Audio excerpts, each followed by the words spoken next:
second. We came across a West Ham fan because apparently Sam Allardyce is very much in favour of this. Hot, did yes, it extensively at Bolton, and then his successor Sammy Lee decided he didn't want to know about it. Apparently, and what happened to him? Exactly. Sam now is in charge of West Ham, and apparently he uses this system here. We came across Sean, who is a West Ham fan, and he's a member of the supporters board at West Ham, so he knows Sam quite well. Sure. And this is what he had to say when we bumped into him earlier on.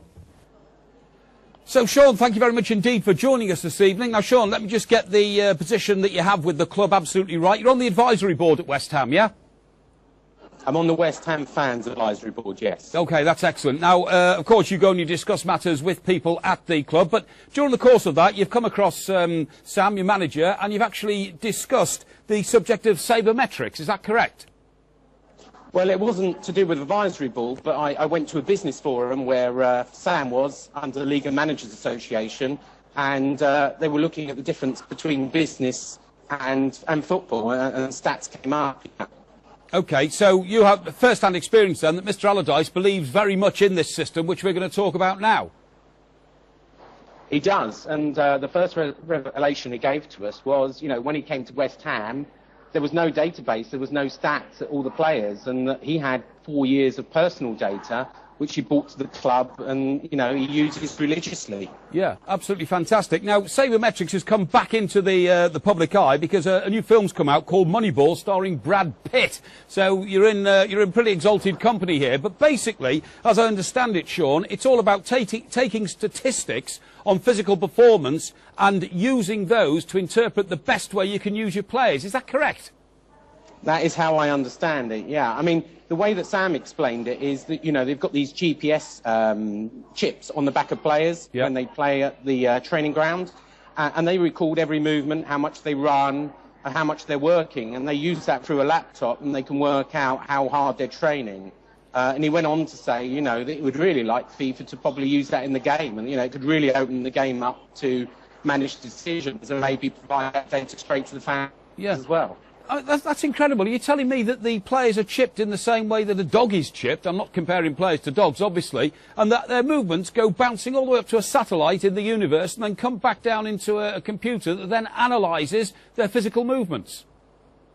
It does, only in training grounds, and it's, I believe it's like a harness. They don't put the chip under their skin. No. They wear a harness over their neck, and in training, those GPS coordinates are bounced back to a laptop, and they can see how hard. If someone's not training, Sam said they can spot someone who's maybe got a cold or coming down with flu because they see they're not training as hard, and they use those stats to you know, feedback and personal training plan for each player. Yeah, that's incredible. And also, if a player's trying to swing the lead because he's been out the night before and he shouldn't have done, presumably that'll show up very quickly, will it?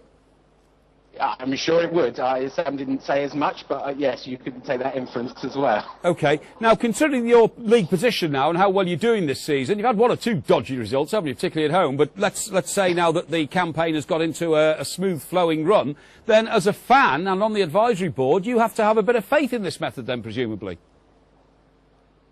Well, you know, I think it's a whole package. I was really impressed with Sam when I met him. You know, he's not just a guy who understands football, he understands the psychology, the stats, and even, you know, cash flow and balance sheet as well he was talking about. So I think, you know, you have to put it all together. It's not just about the stats, it's about the whole package.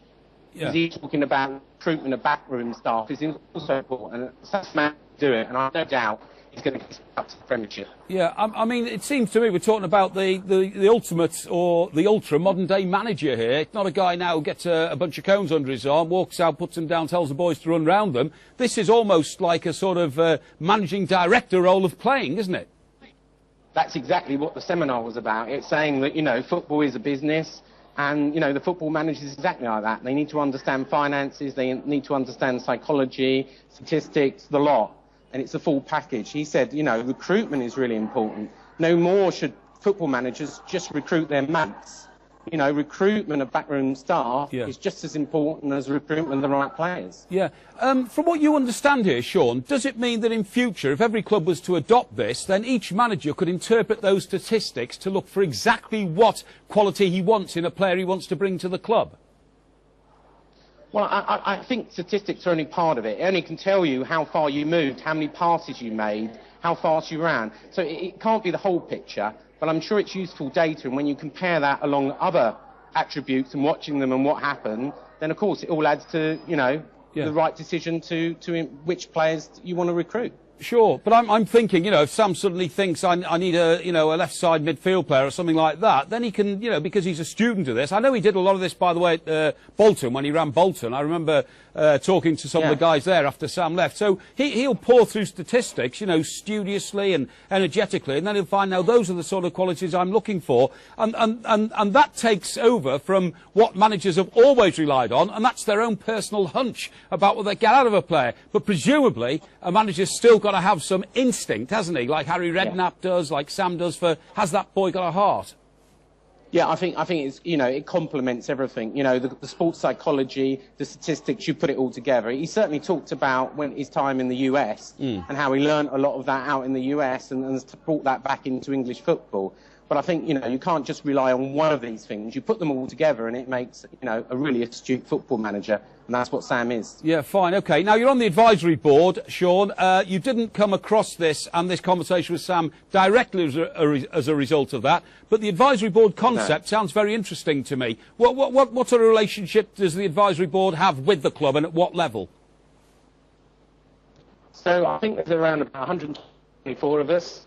We're separated into about 4 groups. One of us looks at match day experience, another one looks at merchandising, and the main one looks at the move to Olympic Stadium. And that's the one I'm on. There's 79 of us in the Olympic Stadium one, and we're going to be consulted. We look at all different aspects. You know, there's disabled people, there are people that are overseas, non-season ticket holders, and it's very well backed. You know, David Sullivan comes to it, Karen Brady comes to it, and David Sullivan's son Jack is on advisory as well. So it's good promotion and good sponsorship from the board. Yeah, it sounds to me like it's a great bond as well between the fans and the club. Sean, I want to thank you very much indeed for giving it time and talking to us this evening. Keep going with the old advisory board, and I can only wish West Ham well.